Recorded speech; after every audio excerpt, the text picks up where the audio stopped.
Hello and welcome to Extra Time with me, Garry James, and sports journalist and owner of Prepared PR, Lisa Smith. Hello.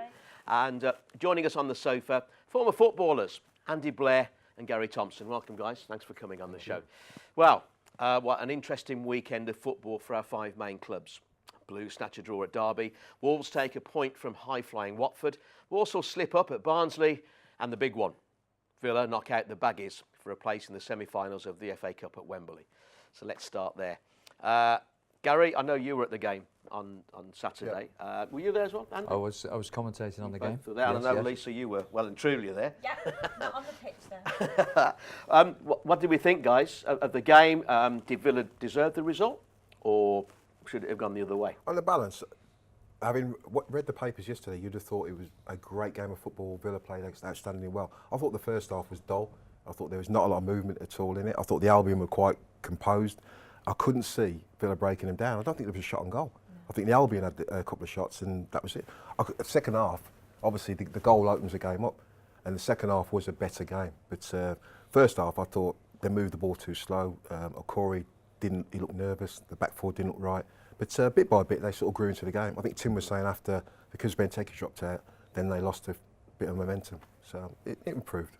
Yeah. What were your views, Andy? Having done both games, the Tuesday evening match for the league game there, the first halves were a reverse of each other because Villa were stunning in the first half of the league game, but I thought West Brom had the better of the first half on Saturday. But in the second half, unsurprisingly for Tony Pulis's sides, they left gaps and opened up, and it was a fantastic run by Nzogbia to create the opening and a superb run off the ball by Delph to create the first goal and a terrific finish. So, and sometimes you're talking fine margins. Had Albion scored with Berahino and Idibi, he had a chance. That was a great chance early on, and that could change the whole complexity of the game. But I thought overall, in the end, Villa were worthy winners. And they were worthy winners in the league match because of the first half performance.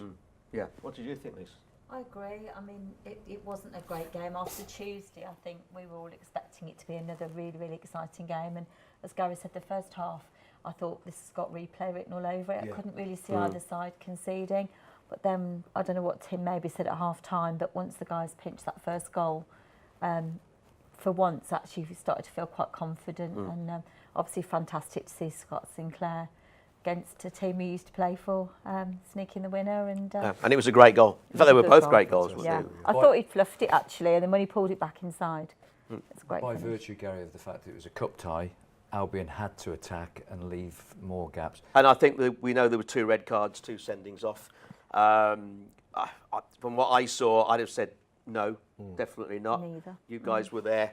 What do you reckon? I thought the first one was, I couldn't see why. Well, I can half see why he got sent off because he has a reputation of putting his foot in, and he's a strong defensive-minded midfield player.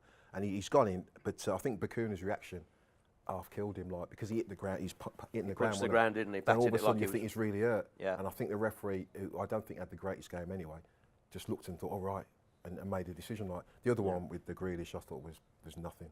And it's one of them things where I suppose the kid will learn, but I mean, I thought he just touched the ball, and so I can't see why you get. Yeah. From what I saw, he touched it around him and then went to go, and he just He'd got still tripped. got his foot and he fell. I don't think he would have dived. No, There's no point in diving. He was exactly. too far out. He's got the advantage. He's touched the ball past him. Why would you simulate them? There doesn't seem any reason to do that. No. That was his momentum that carried him through, and he was looking not to get injured himself. And there's no way, I don't think, that either of them were a yellow card, hence a sending off for both players. They were Jakob and Grealish can count themselves very unfortunate to be sent off. Well, I think both clubs are going to be appealing, aren't they? Yeah. And they should, to be fair. Absolutely. And it's a ban, isn't it? So what do you think? Because I think the first sending off came about 80 minutes in, and the second was 85. Do you think it made any difference to the end result, or do you think it's too far gone by then? Not really. I think it had gone. I mean, as we were saying about the first half, the game suited the Albion because Villa had to try and come at them. Villa never. I think Tim said at half time, you've got to play 10 yards further forward. You've got to get more on the front foot, which they did. But up until then, if you're the Albion going at half time, you're sitting there, we should have been 1-0 up, but we're not. They're not really hurting us. We'll take it back to our place. Yeah. So everything's going okay. As soon as it steps up, then they've got to chase the game. And as Andy said, that ain't their strength. Therefore, Tony Pulis will keep them up because they'll be solid, they'll be organised, they'll eke out draws, they'll get a win here and there, but they'll get enough points. Yeah. Cup game is different. You've got to go and win the game. And Yeah. I don't think they're suited to do that. Yeah, and of course, back to the referee and those decisions, it's been, I mean, they've been in the news a hell of a lot over the last few weeks, in fact, not months. What do you gents think about referees being more accountable after the game? We get to hear from the managers or the assistant coaches or one or two of the players about the game. If the referee came on and gave his, well, this is why I did that, this is why I did that, do you think that would help, certainly with some of the fans watching, or what do you reckon, Gareth? I think that it's always good to hear what they're thinking because it's a split second. We've got the advantage of replay after replay after replay. They've got to look and say, boom, and they've got to go with their gut instinct of what they've seen. Sometimes if they get on and say, well, I did it because of this, they made a mistake, they make it honestly. But the whole game is scrutinised now. Back in the day, I can't remember, was it Paul Davis elbowed Glenn Cockrell? One of the first times people got done retrospectively. So since then, there's like loads and loads of cameras and it covers all the angles of the football pitch, but there's not much help for the referee. He's the one man in there with his two mates and he's not really got a lot of help. So he's going to make mistakes, but if he could come out every now and again and say, I did it because of this or I did it because of that, I think people would be more accommodating. Yeah. What do you reckon, I Andy? disagree, totally. He's disagreed with me since Yeah, we were kids. yeah. Nothing changes, eh? For me, they should keep it where it is, and they're assessed. They should be assessed truly by their peers and the Referees Association and judged and gauged accordingly. We should have more referees, so that Premiership referees, so that they can perhaps be rotated and perhaps dropped from games in the way that players are. But I don't think that should be open to the public too much. They are human, they do make mistakes, and I don't think it would necessarily help if they were made accountable on camera in particular. We need them as much as anything. Yeah. And by and large they do a great job, so I wouldn't be one for them having to justify their actions too soon, because by virtue of interpretation there's many ways that something can be interpreted. So I wouldn't. I mean, that's just going back to the days when you guys were playing, back into the, I suppose, mid-80s really, wasn't early mid-80s. Sorry to take you back so far, but hey, you're looking well on it, both of you. Well, one of us is only one. Garry is. I'm not, but Garry And we is. didn't even have to use makeup today. It's fantastic. I know. Is it the fact that there's more football and the TVs are closer in now? Because when you guys were playing, things were still happening. You know, tackles were still happening, referees still making wrong decisions. But back then, it seemed to be you get up, dust yourself off. Okay, he's given a penalty, he's booked me. Fine, get on with the game. But that doesn't seem to happen now. And is that, do you think, because we've got more cameras on it and we're looking more into it and scrutinising it more? That's natural. That's normal. More cameras, more money. The game is now bigger. Andy and myself, we played in an era where we were, you'd say, stars of the fashion, like. But then there was your Brian Robsons, your Kevin Kings. There were stars as well, like. Yeah. But we were known, like. But nowadays, you can have 10 games for your club, and all of a sudden, like, you're catapulted all over the place. Great so contract. it's a massive contract. You become a monster name, as it were, like. Tomo, So. do you remember that game we played, Coventry Crystal Palace, and the fella, Yeah. someone's, Clive Allen. he's hit a Come out. perfect free kick. It's hit the inside of the stanchion. It's gone in, come out. Coopy kicks the ball away. It's clearly a goal. Yeah. And he didn't Yeah. give it, did he? The referee. And that was on telly, and that was a uproar at that time. So That'd be 79. They do make mistakes, but it's just the way it is. And with goal line technology, which we saw in the first Villa West Brom game in the league tie, they make mistakes, but it's only natural. So let them get on with it. I think the thing is, referees, they're getting hounded by people now with scrutinising everything they do. And as Andy said, like, it's a tough job, and like I think you should give them as much help as possible, like, because I can't see too many people wanting to look and, as a kid, saying, yeah, I think I'm going to be a referee, because there's more money playing or whatever. But as a referee, if I'm 15, 16 and I'm going to be a referee and take my badges and whatever, all I can see is me getting a mountain of abuse. If not, you know, as soon as I start, when I make my first mistake, it'll be on the Sunday supplement, it'll be on other programmes, and they'll be like analysing and dissecting and killing me. So if I was a referee, I'd want as much help as possible, and I'd want to be able to get my word out. This is why I did what I did, not just to cover me out, cover myself, shall I say? Yeah. But I've just done my FA referee's badge, and I did one game. It took me 10 weeks to pass the course, intensive training every week. One game, jacked it in because the abuse, and it's probably worse being a woman, but the abuse was just too much. I don't know how they do it, to be fair. Okay, we're going to talk more after the break. We're going to touch on what happened on the pitch at the weekend, and then we'll talk more about you two guys. But for now, that's the end of the first half here on Extra Time.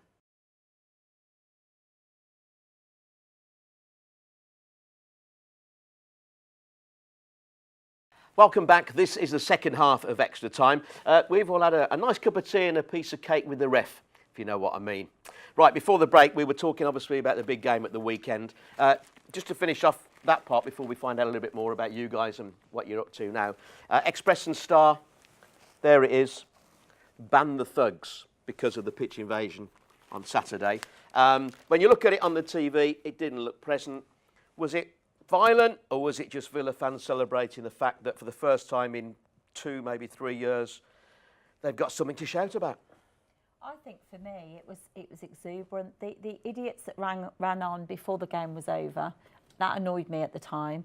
But I've since heard that there were a lot of whistles in the crowd and they genuinely were hyped up and thought the game was over. You can't condone if any opposition players felt threatened or were threatened physically. But most of Villa players, from what I've heard, they were caught up in the swathe of enjoyment. There were people with flags, with kids. And yeah, it's not really something we should condone. But, you know, I follow the Villa and we haven't had a lot to celebrate in the last 4 or 5 years. And I think it just, you know, it's become a regular thing that there's pitch invasions. When Blythe Spartans ran on the pitch last season, the FA Cup, everyone hailed them as, isn't this great, this little club celebrating with the players. And I think that's all it was. The only trouble really was in the one stand where unfortunately there was some seats thrown, and I think that's why all the stewards ended up moving down to the West Brom end, and then there wasn't enough stewarding at the Villa end. But I don't know what you guys thought. And you guys, you both there at the game, how did you see it? Exuberance, Yeah. total exuberance. And it shouldn't happen. No. It shouldn't happen, but you can understand it, and let's just hope that all those fans have more to shout about in the semi and maybe the final. Yeah, okay. For me, as Lisa said, the lads that ran on the pitch before the whistle, the final whistle, initially I was like, oh, what are they doing? But then they got them off. But then you could see as the game was about to finish, they were all congregating because obviously the stewards had gone the other end. So they were always going to come back on the pitch. The only bit I don't condone is threatening players. Yeah, and I think, as you said, on the throwing of the seats, you can't do that. Yeah. But I think that generally the press have overreacted, saying we're back to the 70s and the 80s. I don't think it's that at all. No, I really don't. They've jumped on it. They've got something to talk about now. And what should have been a great week for Midlands football now becomes a bit of a sour taste of that. And initially my thoughts was, oh God, you know. But it's not as bad as it's painted. Yeah. Like. Okay, that's that done and dusted. Okay, Villa are semi-finalists at Wembley, so let's hope they go on and do that and get to the final, whoever they play. This show, as we're going out, actually, the draw is taking place. And if you're watching this as a repeat in the morning, then you'll already know who Villa will be playing. So, but we don't at the moment. That's why we're not talking about it. So let's come to you guys, to Andy and to Garry. You sort of started off your playing careers sort of together, didn't you? Is that right? We did. Garry and I played for Warwickshire, when Warwickshire also included the likes of Coventry, Birmingham areas, and having been brought up in Bedworth, I was lucky enough to get into the Warwickshire squad, where I met Garry for the first time. We played as Warwickshire boys, and 15 years of age. It's only 41 years ago. 41 It years. It flew by as well. It's, where's that gone? I bet you had hair then, didn't you, Garry? Loads of it. You not seen the pictures? I mean, on Michael Jackson. I thought it was growing from the back. It does now, like. And we had Paul Dyson. Paul as well, Dyson who played, we grew up together at Coventry. Marvellous times and absolutely terrific. Garry was prolific goal scoring then. Paul would keep them out, and I'd do both their running, as always. So I'm a centre forward. I don't great charge. days. I don't run around. That's what other people do. Just get it to me in the box. No, but I met Paul at junior school, and then we went to secondary, and then we met Andy. And as it turned out, Coventry took Paul, and I think you was already there, and ended up taking me as slightly as his mate, to be fair, initially. And then it just sort of worked out, and we cracked on from there. Because obviously you were born in Birmingham, Gary. Yeah. But you came down from Kirkcaldy. Yes, from Scotland. Yeah. Down to, was it Bedworth. Bedworth. Yeah. Was that obviously family moved down, or was it? It happened a lot then, didn't it, with the pits, the mines, and then the car factories for work and so on. Okay. And these immigrants coming down from Scotland to infiltrate. And then the West Indies as well. But we had great times, Gary, didn't we, at Coventry? Yeah. Marvellous times. And the Coventry thing, it was funny because we collected, Coventry's scouting system was second to none. And like Andy's come from Bedworth, like via Kirkcaldy, like I was from Birmingham, Tom English came from Colchester, Mark Haitley came, Les Mark Seeley, Haitley. God rest his soul, Danny Thomas, Gary Gary Bannister, Gary Gillespie. Yeah. We got players from all over, and the good thing about Coventry was we knew by 17, 18 you were going to get a chance in the team. Yeah. And like we ended up having a young side, and we beat Palace, who were the team of the 80s then. And Yeah. everyone was raving about us. Like Paul scored the goal, didn't he? I think it was. I can't remember who scored in those particular ones, But- but we grew up together, Yeah. and we had Gordon Milne was fantastic for us, a great manager, a wonderful man, and really gave us, I think, Tom, a great start. Oh, Great start. Did you end up at Villa at the same time, or were you there separately? We ended up at Sheffield Wednesday Sheffield and Wednesday. Villa at the same time. Oh, So okay, you followed we- each other. We've played 3 clubs together, yeah. Wow. Wednesday and Villa. So And you were at Villa in some very good days, weren't you? yeah, I was fortunate, Lisa, really, to be part of the European Cup squad and then the Super Yeah. Cup squad. So, and as a result of that, get treated very well these days, as do ex-players anyway. So I was very fortunate to be part of a winning era. But Gary and I, having grown up at Coventry, did you go to West Brom first from Coventry? Yeah. Yeah. I was supposed to go to, I think Arsenal came for me, Leeds came in for me, and Coventry for the first time in their history decided they weren't going to sell any of their best young players. I think Fergie had gone, Ian Wallace had gone, and I kind of knew, because they gave me like 37.5 quid a week wages, I knew I was out the door. So I'm ready to go, and all of a sudden, Were you on that much? yeah, I do like to tell the others. Did Like, you so I was- spend it on? but back in them days, like, you know, you could get a Mars bar for like 4p or whatever, like, yeah. But Jimmy all just decided, no, we're not going to sell any of our best young players. And I weren't that upset because we still had a good young side. I think Dave Sexton had come in as manager. So I'm quite happy. I'm thinking, well, that's not the end of the world. Within 6 months of that, Jimmy Hill had lost a load of money in America.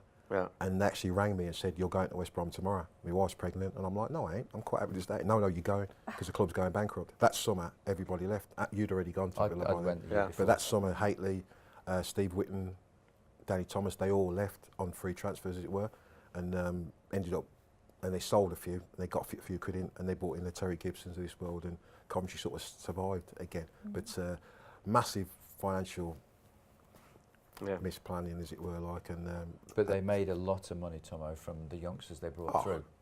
scouting, good scouting. Yeah. You'll always develop kids. Coventry always had good coaches, develop kids, move them on. That was always, I think that was their model, like, which worked for a long time. Yeah, and obviously you went down to a couple of the London clubs, to Palace. Yeah, I had a spell at Palace, well, Watford, Palace, Watford, QPR. yeah. Yeah. Yeah. Played with some very, very good players. I played with Ian Wright, Mark Bright, Jeff Thomas, Andy Thorne. At Palace, John Solarco and them. Yeah. At QPR, we were the top team in London. Ray Wilkins was there, Les Ferdinand. In fact, Jerry Francis, who we all knew at Coventry, he bought me to go to QPR, and he kept saying to me, I've got this centre forward, he says, I'm not having him, he don't do enough for me. And I'm like, all right, I want you to come in, like, he's actually gave me a decent wage. I'm 31 years of age. He's looked after me, like, I was there for about 3 weeks. I went to see him, I said, that centre forward, I think he's all right, he'll be okay. Les Ferdinand. Wow. So, God. and Les actually played, we played a few games together, but then Les stepped on and became like fantastic. Well, he was. He just needed bringing out himself a little bit. Yeah. But yeah, I mean, I played all over, had some great times and made some great friends. And yourself, Andy, after Villa days? I went to Sheffield Wednesday. Yeah. Had 2 great years there with Howard Wilkinson. A very, very good manager. Much maligned, but Tomo, we had Howard, didn't we? Yeah, And, another one I fell out with. Yeah. Well, I fell out with him as well, Tomo, but then I'd rejoined Villa in Yeah. '86, and they looked like they were getting relegated that season, but Steve Hunt and I joined. Steve Hunt was brilliant. Fantastic. I played okay, but Steve was absolutely superb, and we managed to stay up. But unfortunately, I snapped my knee the third game of the following season, and that was it. Really, virtually end of career. Okay. Yeah. And what are you guys do? What are you up to now? Because fans always want to know, what are you doing now? I know when I'm out and about with former players like yourselves, what are you doing now? So, Gaz. I'm what's known as an associate director of a company called Beyond 400. Okay. And it's a PR and strategy company. So we'll strategise for small or middle-sized companies. We'll sit with them, get under the skin of the company. If they want to get from A to D, we'll plan a way for them to do it. Yep. And they'll pay us for implementing that plan. So we could sit and we could talk about what you want to do, how you see Utopia, and there's no charge until when we start rolling, we say, right, boom, from this day, if you're happy, we'll go and do that. And the turnover's been very good. We seem to make money for our clients. We add to the bottom line, and if you don't add to the bottom line, they ain't going to employ you. So it seems to work out. That's right. Beyond 400. Beyond 400. And because he talks a hell of a lot. Andy, briefly, what are you up to these days? We'll get you back on and we can find out more. 3 shops in Coventry, retail, lots and lots of very, very good customers. Hard work, but I've had 2 jobs in my career, football and retail, and I love both. Brilliant. Okay. Well, that's about it. That's nearly the full-time whistle. It's flown by yet again. Our thanks to Garry Thompson, to Andy Blair, Lisa, as always. Thank you very much. That's nearly it then. That's full time on Extra Time. We'll see you again tomorrow. Bye-bye for now.